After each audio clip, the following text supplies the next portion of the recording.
जय बोलो देवादिदेव 1008 श्री भगवान महावीर स्वामी की जय जय जय। अहिंसा परमो धर्म की जय जय जय। परम पूज आचार्य गुरुवर श्री विद्यासागर जी महाराज की जय जय जय। बोले परम पूज्य श्री प्रमाण सागर जी महाराज की नमस्ते। प्रभु आराधना में मग्न आचार्य मानतुंग उत्तरोत्तर भगवान से अपनी निकटता को बढ़ा रहे हैं और अब भगवान तक अपना परिचय प्रकट करने के उपरांत भगवान से कह रहे हैं कि भगवान आपके चरणों में मैं स्तुति कर रहा हूं, पर यह स्तुति अकारण नहीं कर रहा हूं। इसके पीछे एक बड़ा कारण है और वह कारण भी साधारण नहीं असाधारण है और ये होना भी चाहिए कि मैं जिसकी स्तुति कर रहा हूँ वह असाधारण है, उसके प्रताप से मेरी स्तुति भी असाधारण है। और जब जिसकी स्तुति की जा रही है स्तुत असाधारण, स्तुति असाधारण, तो उसका फल भी असाधारण ही होना चाहिए। जब हम लोकोत्तर की आराधना करते हैं तो उसका परिणाम भी लोकोत्तर मिलता है। आप हम सब जब कभी किसी भी कार्य के लिए उद्यत होते तो उसके साथ कोई न कोई फल की वांछा रखते हैं। हम भगवान की भक्ति करते हैं, अपने मन में क्या फल रखते हैं? फल तो मिलता ही। आचार्य मानतुंग कह रहे हैं कि भगवान आपके स्तवन से वह मिल रहा है, वह मिल जाता है जो अन्यत्र कहीं नहीं मिल सकता। वो क्या है हम 7वें छंद में देखें। त्वत्संस्तवेन भव संतति सन्निबद्धम्।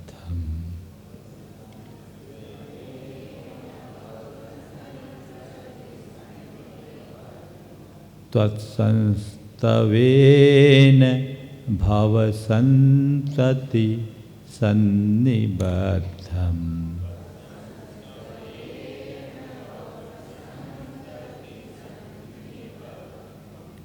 पापं क्षणाक्षय मुपैति शरीर भाजा।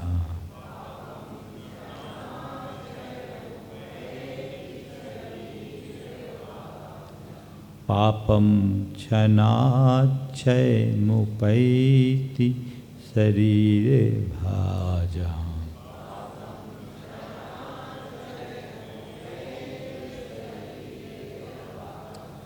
आक्रांत लोक मलिनील मशेष माशु।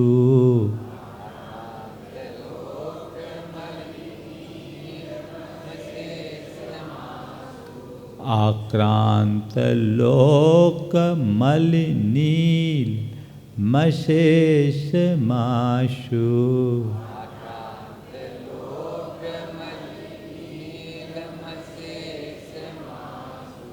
सूर्यांशु भिन्न मेव सारवर मंधकारम।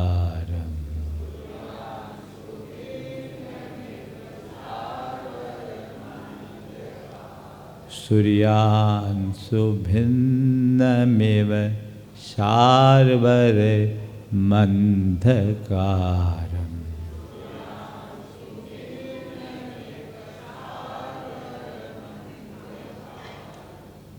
हे भगवान, छंद का पहले मूल अर्थ हम देखें, त्वत्संस्तवेन, आपके स्तवन से। शब्द क्या? संस्तवन, स्तवन नहीं, संस्तवन यानी सम्यक स्तवन से। भाव संतति सत निबद्धम, भाव संतति, भावांतरों से, भाव परंपरा से, सन्निबद्धम यानी बंधा हुआ। पापम पाप क्षणाक्षयम उपैति, क्षणाक्षण मात्र में क्षयम क्षय को उपैति प्राप्त हो जाता है। हे भगवान, आपके संस्तवन से जन्म जन्मांतरों से बंधा हुआ पाप क्षण में नष्ट हो जाता है। कैसे? जैसे आक्रांत लोकम, सारे लोक को घेर लेने वाला,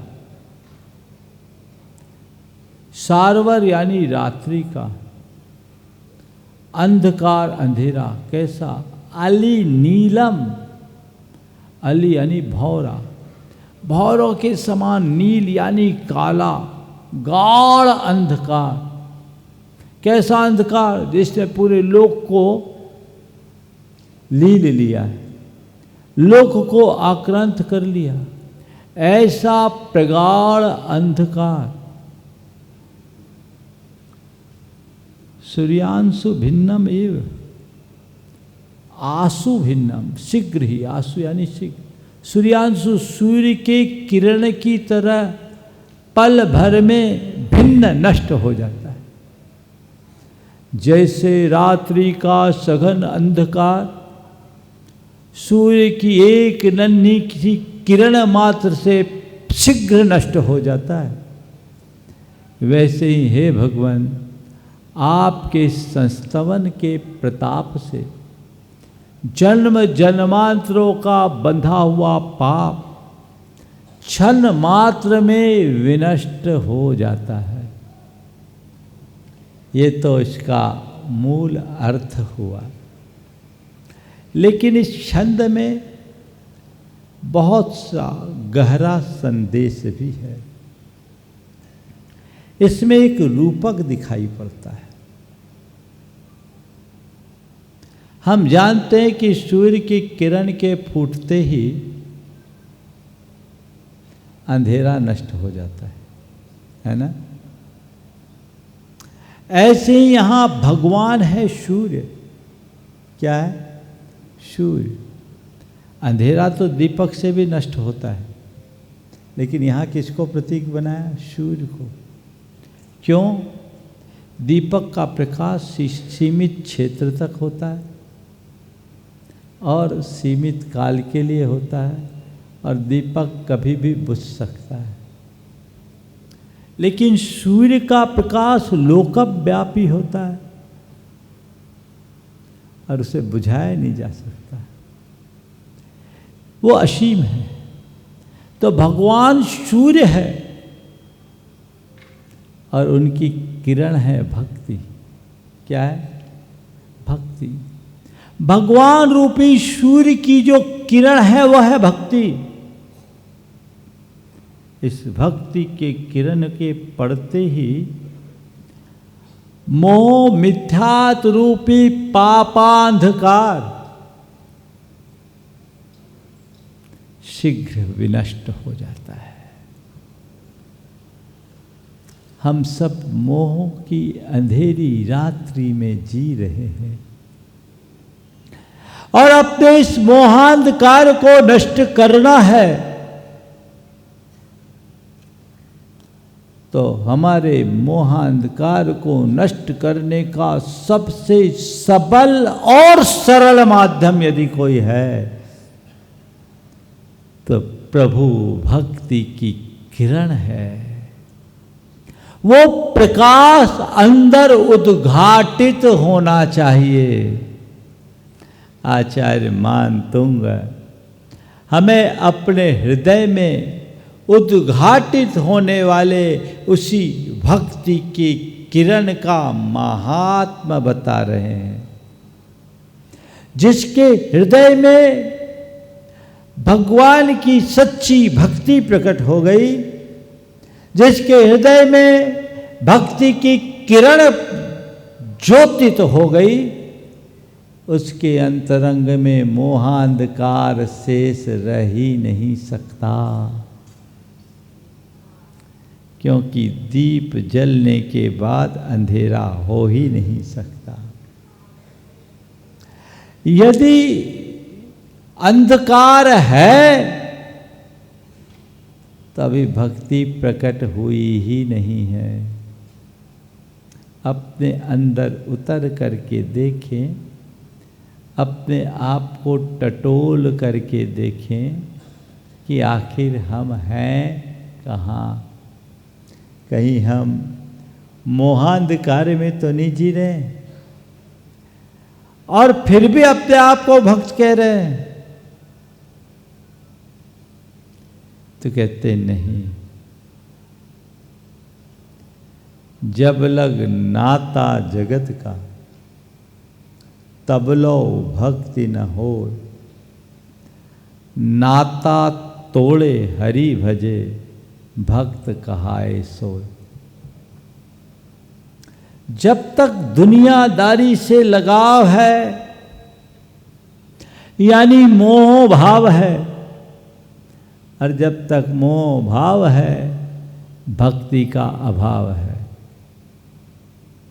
सच्ची भक्ति, वास्तविक भक्ति, निश्चयिक भक्ति तभी और तभी प्रकट होगी जब तुम्हारा मोहांधकार छूटेगा। या इसे यूं कहें, जिस पल तुम्हारे हृदय में भक्ति प्रकट हो जाएगी, मोह का लेस मात्र भी नहीं बचेगा। यदि वो शेष है तभी ऊपर की भक्ति है, भीतर की भक्ति नहीं। स्तवन है, सस्तवन नहीं। क्या शब्द कहा? तत्संस्तवेन। आपके स्तवन से नहीं, संस्तवन से। स्तवन और संस्तवन में क्या अंतर है? मुख से निकलने वाले उद्गार का नाम स्तवन है, और हृदय और अंतः प्राणों से निकलने वाले भावोद्गार का नाम संस्तवन है। मेरी भक्ति मेरे अंतस की पुकार होनी चाहिए, मोहांधकार नष्ट होगा। ये आध्यात्मिक उपलब्धि है। जिनेन्द्र भक्ति को सम्यक्त वर्धनी क्रिया के रूप में परिगणित किया गया है। इसे सम्यक्त कहा, इसे भेद विज्ञान का आधार बताया। वो भक्ति अपने हृदय में उद्भावित हो। फिर दो बातें और यहाँ करे, तत्संस्तवेन भव संतति सन्निबद्धम पापम क्षणाक्षयम उपैति। भगवान आपके इस संस्तवन से भव संतति सन्निबद्धम, भाव भवांतरों में बंधा हुआ पाप क्षण भर में नष्ट हो जाता है। क्या शब्द कहा इन्होंने? पाप नष्ट हो जाता है। क्या नष्ट हो जाता है? पाप। मैं सोचा कि तत्संस्तवेन कहा है, स्तवेन नहीं कहा। स्तवने न कह देते, कहते स्तवन तो कोई भी कर लेगा, संस्तवन कोई ही कर पाता है। तो पहली बात, हम अपने स्तवन को संस्तवन में बनाए, बदले स्तुति को संस्तुति बनाए, यानी अपने मुख से निकलने वाले शब्दों को अपने हृदय का उद्गार बनाए, उसमें भाव जुड़े। अभी आप लोग जो स्तवन करते हैं, आचार्य मानतुंग का तो अंतर से निकला हुआ स्तवन था। हम आप क्या करते हैं, किसी दूसरे के द्वारा रची हुई पंक्तियों को दोहरा भर देते हैं, क्योंकि हमारे पास इतनी क्षमता भी नहीं है, इतनी प्रतिभा भी नहीं है कि हम अपने भावों को शब्दों के माध्यम से अभिव्यक्त कर सके। है क्या व्यवस्था? चलो कोई बात नहीं, दूसरों की स्तुति, दूसरों के द्वारा लिखी गई स्तुतियों को भी हम संस्तुति बना सकते हैं, बशर्ते जब भगवान की स्तुति करे तो मन, वचन और काय से लीन हो जाए। अभी स्तवन करते हैं और स्तवन करते करते कहाँ के कहाँ पहुँच जाते हैं। एक बार भगवान का निर्वाण महोत्सव था, निर्वाण कांड पढ़ा जा रहा था। एक समाज में हम थे, वहाँ हर भगवान का निर्वाण लाडू चढ़ाने की परंपरा थी और मंदिर में ही चढ़ाते थे। बिना माइक के लोग बोल रहे थे। एक माताजी थोड़ी ऊंची आवाज़ में बोल रही थी, सबसे अलग उसकी आवाज़ सुनाई पड़ रही थी, और वह निर्वाण कांड पढ़ते पढ़ते एक पंक्ति बोल रही थी, दो बलभद्र मुफत में गए। लाइन क्या है? मुफत में गए। और अम्मा जी क्या बोल रही थी? मुफत में गए। मैंने कहा इनकी पूजा भी मुफ्त में गई, है ना। स्तवन भी कर रहे हैं तो यांत्रिक बनकर। हमारी स्तुति यांत्रिक नहीं आंतरिक हो, अंतस्पर्शी हो। इसलिए कहा तत्संस्तवेन। स्तव को संस्तव बनाए, स्तुति को संस्तुति बनाए, और यह सब हमें अपने स्तर पर करना है। फिर क्या कहा? पापम क्षणाक्षयम उपैति। पाप को क्षण भर में नष्ट कर देता है। मैं सोच में पड़ गया, आचार्य मानतुंग ने पाप को क्षय करने की बात क्यों की? लिख देते दुखम क्षणाक्षय मुपैति शरीर भाजा। भगवान आपकी स्तुति करने से स्तोता के जन्म जन्मांतरों के बंधा हुआ से जुड़ा हुआ दुख क्षण में नष्ट हो जाता है।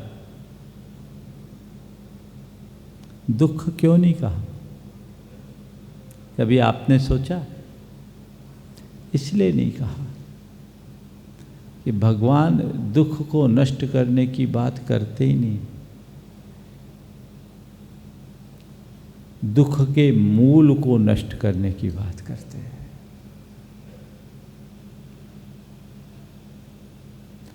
दुख को नष्ट करने की बात मत करो,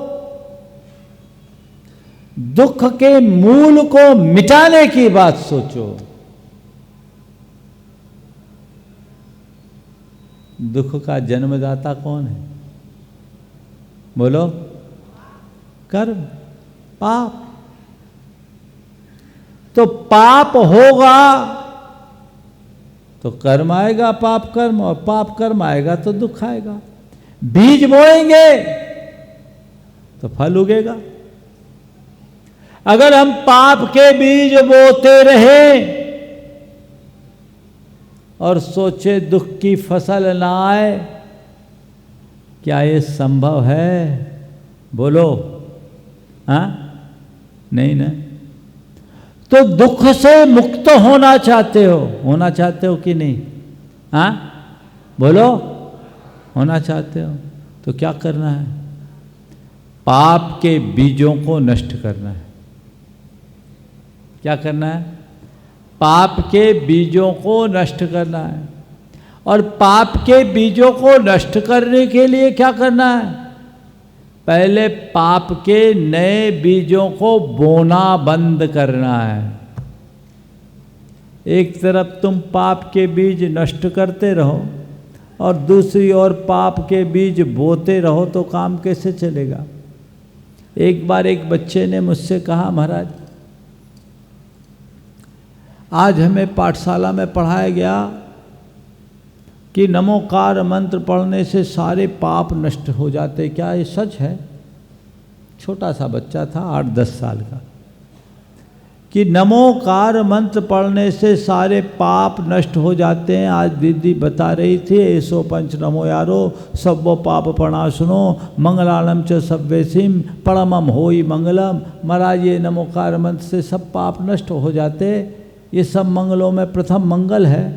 मैंने कहा बेटा तुम्हें बताया तो सही, बिल्कुल सही, नमोकार पढ़ने से सारे पाप नष्ट हो जाते हैं। अब वो बच्चे ने जो उसके बाद सवाल किया, एक पल को मैं सोच में पड़ गया। उसने कहा महाराज फिर पाप से डरने की जरूरत क्या है, पाप करो और एक बार नमोकार पढ़ लो, है ना।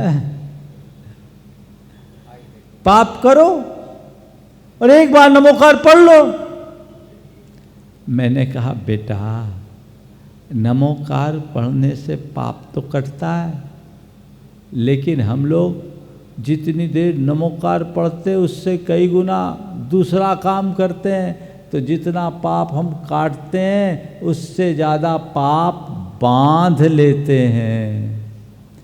इसलिए बीज बोने से बचना चाहिए। हम जितनी पुरानी फसल को काटते हैं उससे अनंत गुनी नई फसल बो देते हैं, उगा लेते हैं। अनादि के कर्मों को काटने की, क्षण भर में काटने की सामर्थ्य तो आज हमने प्रकटाई नहीं है क्या?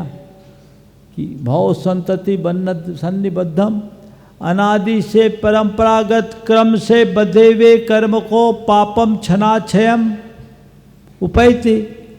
तो एक क्षण में अनादि से बंधे हुए कर्म को काटने की सामर्थ्य तो भले हमारे पास आज नहीं है, लेकिन एक समय में अनंत काल तक के लिए भोगने योग्य कर्म को बांधने की योग्यता जरूर बना ली है ना। एक क्षण में 70 कोड़ा कोड़ी सागर, एक प्रकार का वो अनंत ही जैसा मान लेना, अनंत जैसा मान लेना। देखो सिद्धांत की बात बोल रहा हूं, 2.5 पुद्गल परावर्तन को भी अनंत काल के समान कहा है। और 2.5 पुद्गल परावर्तन कितने का होता है? एक कल्पकाल 20 कोड़ा कोड़ी सागर का होता है।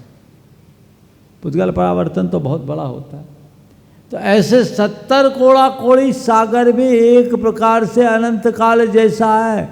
हमारे पास इतनी क्षमता तो है कि एक समय कर्म को हम बांध ले। अभी ऐसी क्षमता हमारे भीतर नहीं विकसित हुई कि हम एक क्षण में अनादिकालीन कर्म की सत्ता को उखाड़ दें, लेकिन वो क्षमता प्रकट हो जाएगी जिस दिन भगवान हृदय में विराजमान हो जाएंगे और हम उनकी भक्ति करने में समर्थ हो जाएंगे।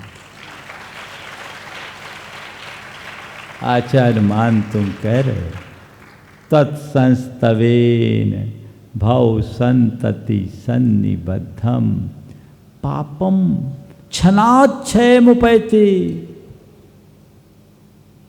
एक क्षण में पाप छट जाता है, क्षण भर में पाप कट जाता है। पर एक बात और कहता हूं, सच्चे अर्थों में भगवान की भक्ति करोगे तो तुम्हारे जीवन से पाप छूटेगा।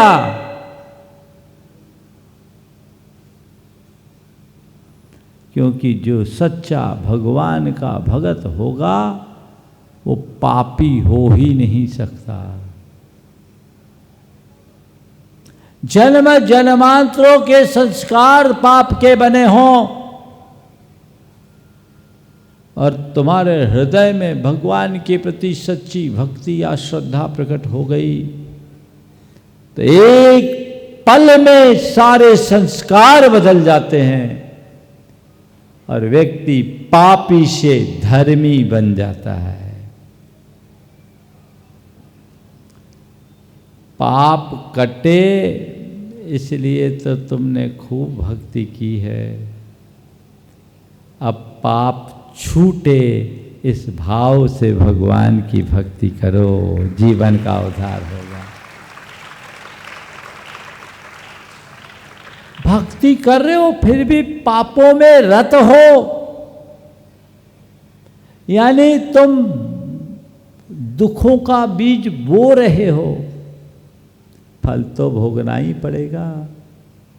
लोक में तो फिर भी ऐसा सिस्टम है कि बीज बोने के बाद भी उसको विनष्ट कर दिया जाए, उगे नहीं, लेकिन पाप का बीज बोने के बाद तो उसका फल भोगना ही पड़ता है। ना भुक्तम क्षीयते पापम, बिना भोगे पाप कभी विनष्ट नहीं होता। इसलिए पाप से बचना चाहते हो तो पाप से छूटो, पाप को छोड़ो, पापों का परित्याग करो। आज दुनिया में इस भाव से धर्म करने वाले लोगों की भरमार है कि भगवान इससे मेरा पाप कट जाएगा, पर ऐसे लोग बहुत विरल हैं जो सोचते हैं भगवान मेरा पाप छूट जाए, पाप कट जाए ये सोच तो रोज रखते हो, पाप छूट जाए ये सोच रखो, और जिस दिन तुम्हारी सोच पाप को छोड़ने की हो जाएगी उसी दिन रूपांतरण शुरू हो जाएगा। पाप को छोड़ने की सोच बढ़ाइए, पाप को त्यागने का भाव जगाइए, तभी आप सच्चे धर्मी कहलाने के अधिकारी होंगे। अन्यथा सब केवल और केवल बातें होगी। तो भगवान हमने निष्कर्ष पा लिया है कि आपके संस्तवन से इस संसारी प्राणी के जन्म जन्मांतरों में बंधे हुए पाप क्षण भर में नष्ट हो जाते हैं। ठीक वैसे ही जैसे सूर्य की नन्ही सी किरण आते ही गाढ़ अंधेरा पल भर में नष्ट हो जाता है। अंधेरा और प्रकाश दोनों साथ रह ही नहीं सकते, दोनों का जन्मजात बैर है, एक रहेगा दूसरा नहीं रहेगा। सहनावस्थान वैर, एक रहे तो दूसरा नहीं। एक बार अंधेरा परमात्मा के पास पहुंचा और परमात्मा से सूरज की शिकायत करते हुए कहा कि भगवान देखो ना, तुम्हारा सूरज मेरे पीछे पड़ा, सुबह से मेरे पीछे लग जाता है, रात जैसे तैसे मैं अपनी थकान नहीं उतार पाती कि फिर सुबह से आ धमकता है। आखिर पूछो तो सही, क्या बिगाड़ा है मैंने तुम्हारे सूरज का? हे प्रभु, तुम्हारा ये सूरज मुझे बहुत परेशान करता है, सुबह से मेरे पीछे लग जाता है, रात जैसे तैसे मैं अपनी थकान नहीं उतार पाती कि फिर सुबह से आ धमकता है। आखिर पूछो तो सही, क्या बिगाड़ा है मैंने तुम्हारे सूरज का? परमात्मा ने कहा ठहरो, अभी सूरज को बुलाता हूँ। वो सूरज को बुलाया और पूछा, क्यों भाई सूरज, तुम इस अंधेरे को क्यों परेशान करते हो? सूरज, तुम इस अंधेरे को क्यों परेशान करते हो? सूरज ने बड़े भोलेपन से कहा, प्रभु ये अंधेरा, कैसा अंधेरा? कौन अंधेरा? प्रभु ये अंधेरा, कैसा अंधेरा, कौन सा अंधेरा? मैंने तो उसे आज तक देखा तक नहीं। आप बुला लो, मैं उससे अभी क्षमा मांग लेता हूं। आप बुला लो, मैं उससे अभी क्षमा मांग लेता हूँ। सूरज अंधेरा से क्षमा मांगने के लिए खड़ा है, लेकिन आज तक अंधेरा उसका सामना नहीं कर पाया, क्योंकि जहाँ प्रकाश होगा वहाँ अंधेरा रहेगा ही नहीं।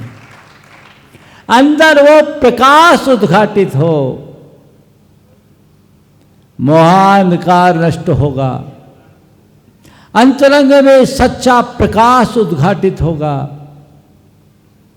अंधेरा हमेशा हमेशा को तिरोहित हो जाएगा और मोहांधकार का नष्ट होना ही जीवन की सबसे बड़ी उपलब्धि। अब आचार्य मानतुंग आगे अपनी स्तुति की शुरुआत करने जा रहे हैं। भगवान, अभी तो मैंने प्रतिज्ञा की, अपना परिचय दिया, आपका परिचय पाया, अपने और आपके बीच संबंध जोड़ा और इसका फल भी जाना। अब मैं स्तुति प्रारंभ करता हूँ। कैसे करते हैं?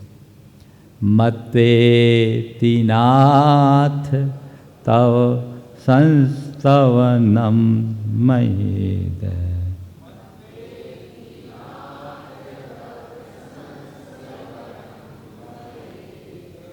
मत्वेति नाथ तव संस्तवनम मयेद।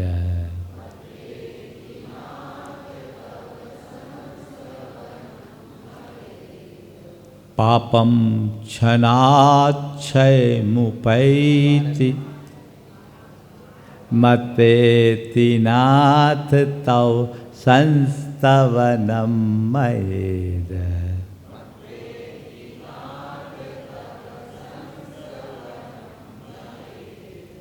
मारभते तनुधियापि तव प्रभावा।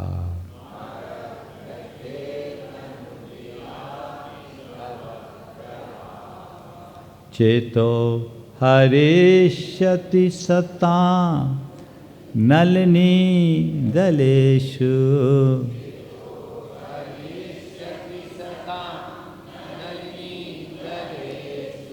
चेतो हरेष्यति सतां नलिनी दलेषु।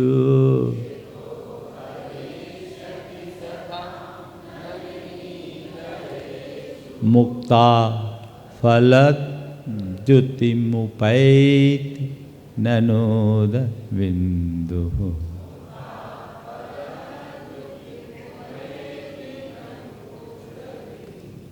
मुक्ता फलद्युतिमुपैति ननोद बिन्दुः।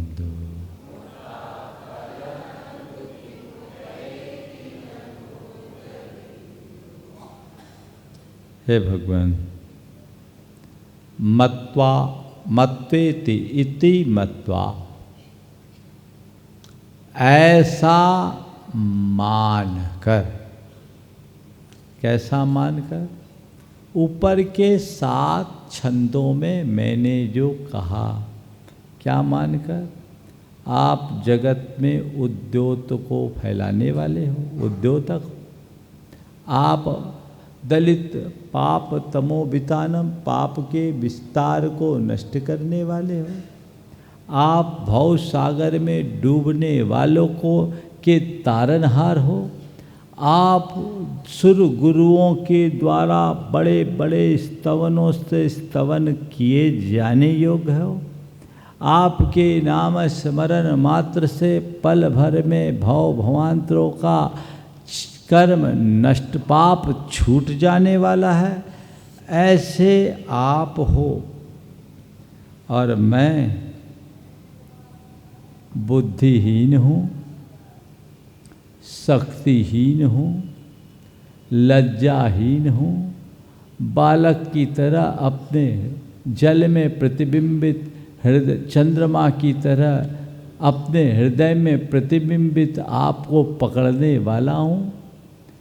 सुनामी जैसी उत्ताल लहरों से तरंगायित अशांत क्षुब्ध समुद्र को अपने बाहुबल से तैरने का प्रयास करने वाला हूँ। आपकी प्रीति से प्रेरित होकर हिरणी की तरह अपनी शक्ति को नज़रअंदाज करते हुए भी आपकी स्तुति में प्रवृत्त होने वाला हूँ और आपकी भक्ति से बाध्य होकर आपका स्तवन करने वाला हूँ। अल्प बुद्धि वाला होने के उपरांत भी, बिना बुद्धि का होने के बाद भी मैं आप में लीन होने वाला हूँ और इसके बावजूद आपके स्तवन से जन्म जन्मांतरों का पाप क्षण भर में छीन होने वाला है, नष्ट होने वाला है। इति मत्वा, ऐसा मानकर, क्या ऐसा मानकर क्या कर रहे हैं? आरभते मया इदम संस्तवनम, मेरे द्वारा ये संस्तवन आरंभ किया जाता है। शुरुआत में कहा था मैं आपकी स्तुति करूँगा, वहाँ कर्तृत्व था। अब स्तवन संस्तवन में बदल गया और अब कहते हैं मैं करने वाला हूँ कहाँ, मेरे द्वारा किया जा रहा है और वह भी तव प्रभावात, आपके प्रभाव से ही हो रहा है। स्वर मेरे हैं, शक्ति आपकी है, शब्द मेरे हैं, प्रेरणा आपकी है। ये किया जा रहा है, मैं करने वाला नहीं हूँ। बस आरभते, मेरे द्वारा प्रारंभ किया जाता है, मैं प्रारंभ कर रहा हूँ। तो कह रहे मत्वेति नाथ तव संस्तवनम मयेद, आरभते, आरंभ किया जा रहा है। इदम आरभते, ये संस्तवन मेरे द्वारा आरंभ किया जा रहा है। और क्या विशेषण दिया, नाथ, हे नाथ। मतलब अब मुझे कोई चिंता नहीं, क्योंकि आप मेरे नाथ बन गए। अभी तक मैं अनाथ था। सच में जिसने भगवान की शरण पाली वही सनाथ है, और जो भगवान की शरण से वंचित है वह सब अनाथ है।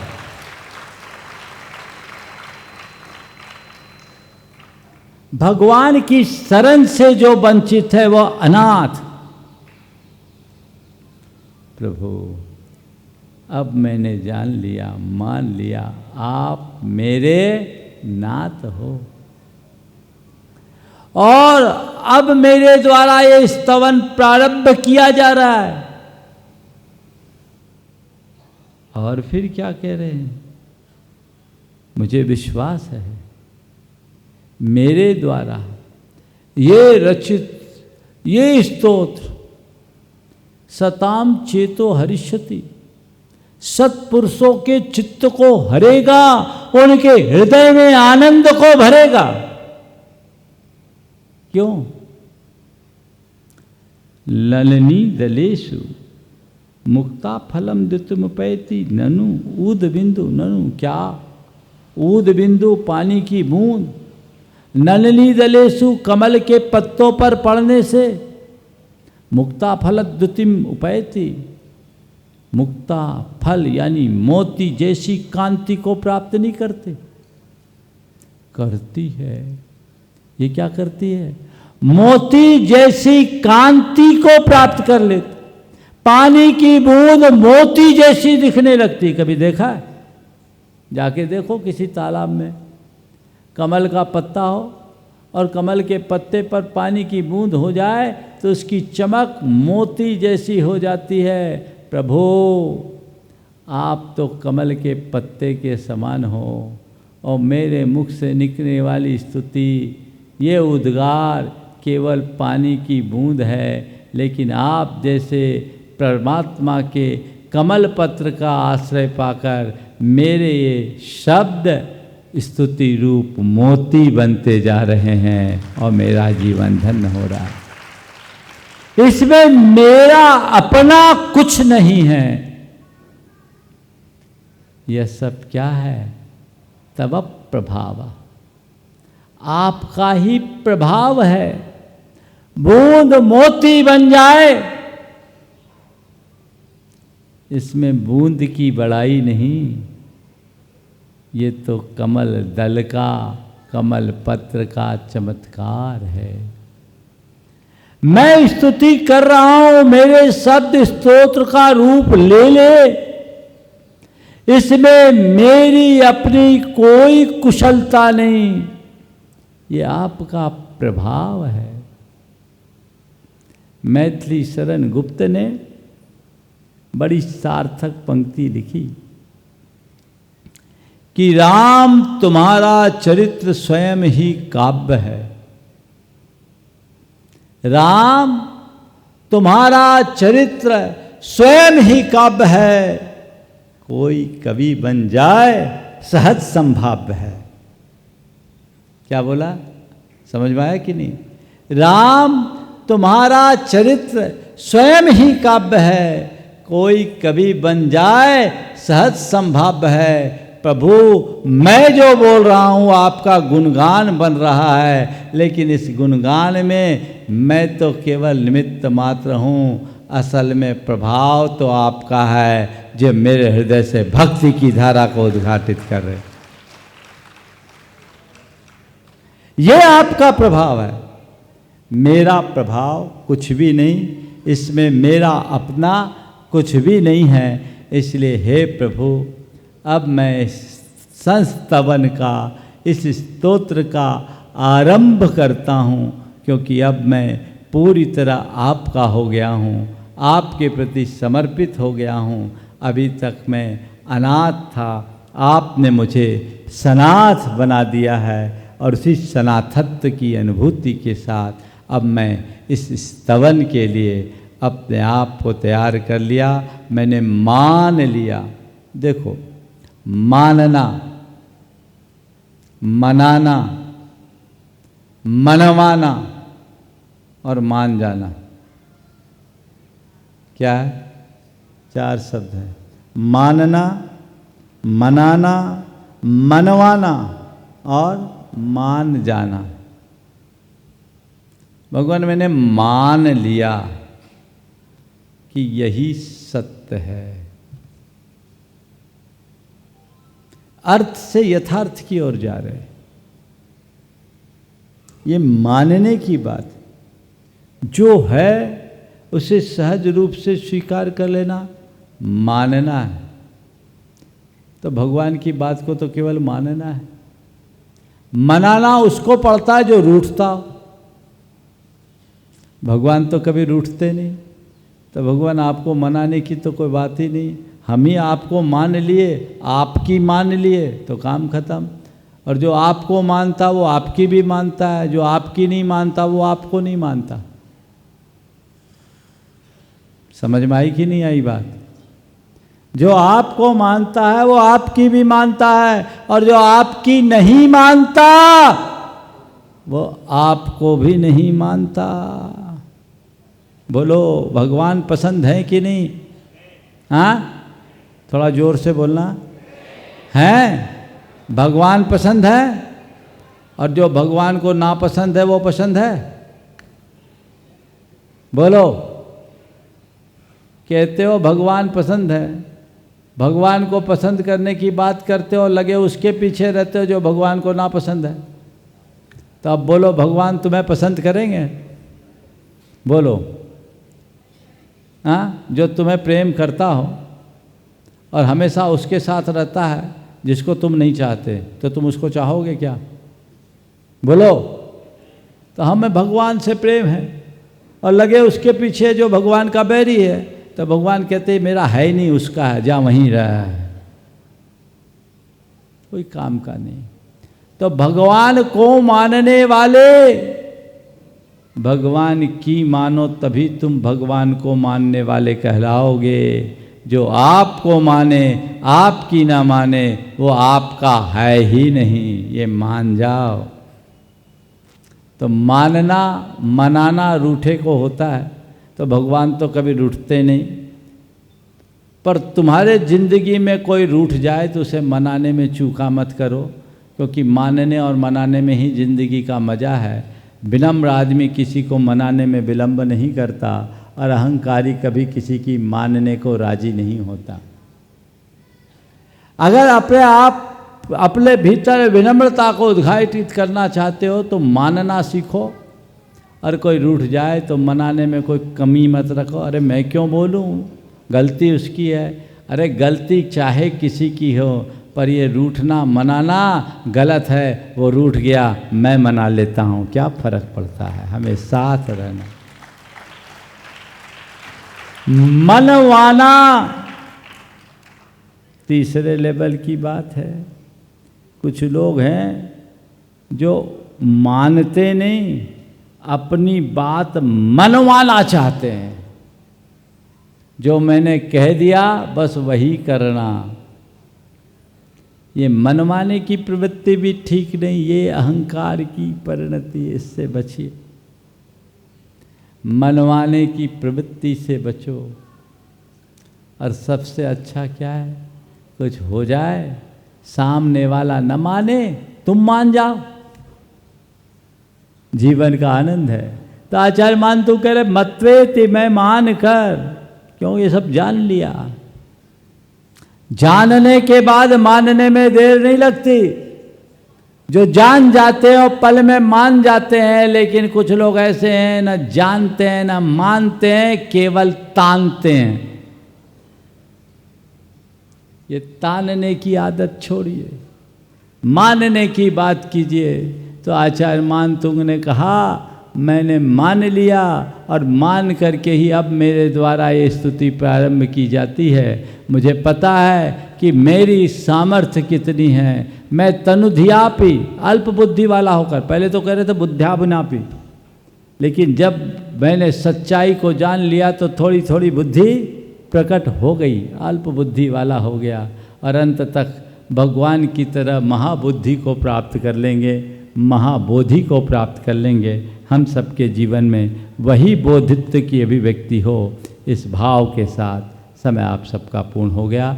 मैं यहीं पर विराम ले रहा हूँ। बोलिए परम पूज्य आचार्य गुरुवर श्री विद्यासागर जी।